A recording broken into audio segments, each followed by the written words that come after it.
Kumusta po OTG friends and welcome back to our channel. I am Ray, your chef on the go, and for today's video we will be talking about skills assessment for chefs, and if you're interested please keep on watching.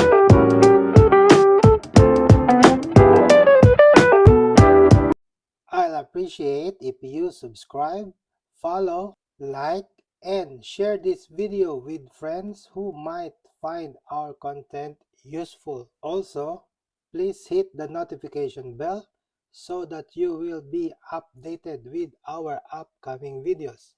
Skills assessment for chefs.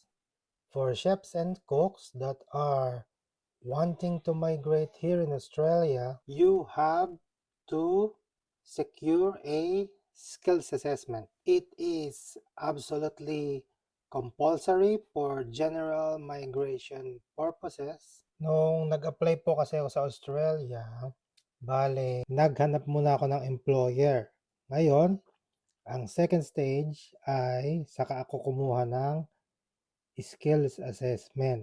This is potentially required if you are applying for a 482 visa. Personally, I got a skills assessment when I applied for the temporary skill shortage 482 visa. However, that is a case-to-case basis and depends on where you studied. It also depends on what country your passport is now. Offshore po nung ako ay nag-apply ng skills assessment ha. Ibig sabihin ko, nasa Pilipinas pa ako nung ako yung naglalakad ng skills assessment. If you are a chef, the minimum requirement as per the ANSCO is a diploma. For a 482, depending on your country of passport and where you completed your qualification, you may need to complete a TSS skills assessment to be eligible for the 482. That is a TSS skills assessment. This is not a full skills assessment for that purpose. Okay? Now, if you are a chef who completed your studies outside of Australia, as a chef, for example, like me, you should have certificates in cookery and or a diploma in culinary arts and hospitality.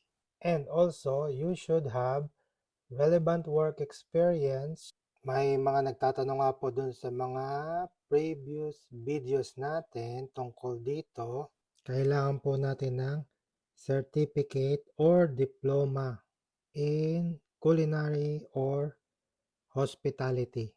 Ako po nagpasa rin ako niyan. At syempre nga po, kailangan din ng relevant experience na naka-align dun sa ating nominated occupation.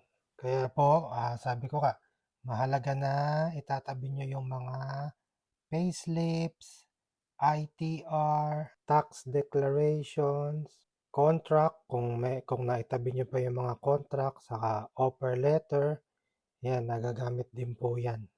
Saka minsan yung JD, yung job description, kung may mga details doon, pwede rin yun. So, to get a full skills assessment, you generally need to have a certificate for as a chef.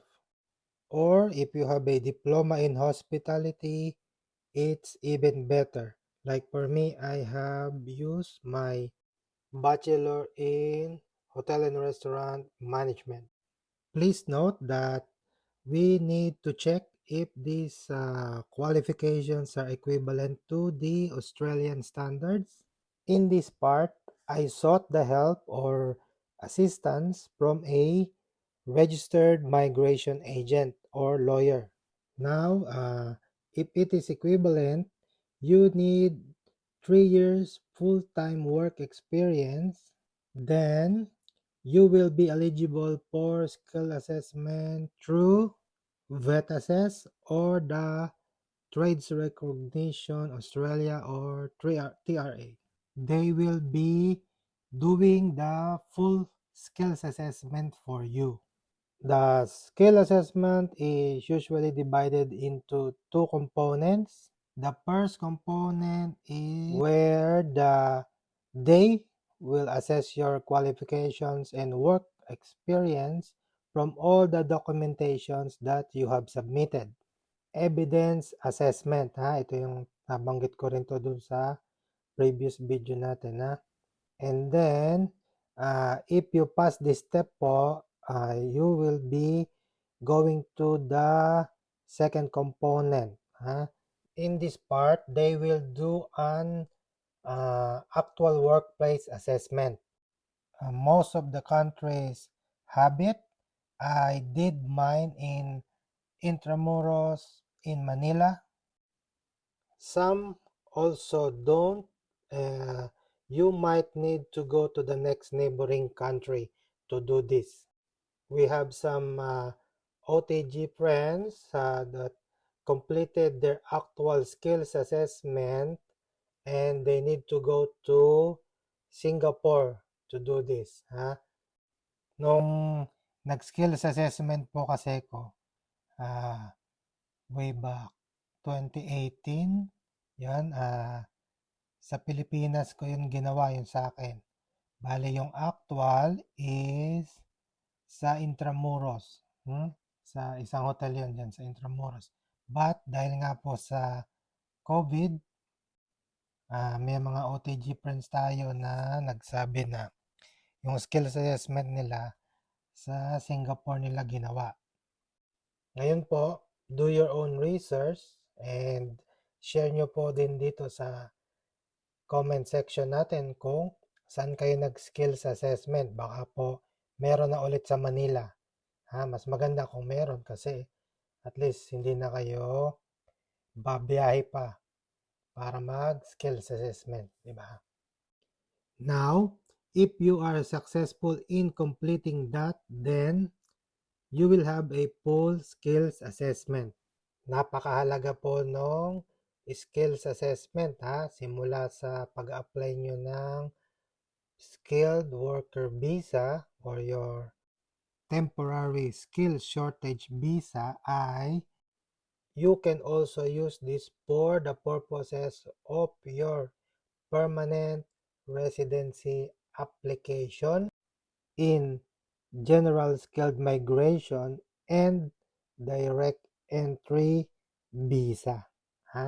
Tip ko po yan sa inyo, Note lang po na ang skills assessment ay may expiration, Ang pagkakaalam ko po ay 3 years, Kasi sa akin kasi na-maximize ko yung aking skills assessment before siya umabot ng 3 years ay nagamit ko na siya. Kaya po, I am sharing with you my experience nung ako'y nag-a-apply ng TSS Subclass 482 as a chef, Nagamit ko po yung aking certificate dahil yung aking diploma in Hotel and Restaurant Management at saka yung ating relevant experience, kasi siyempre medyo matagal-tagal na nga rin po tayong nagtatrabaho bilang chef.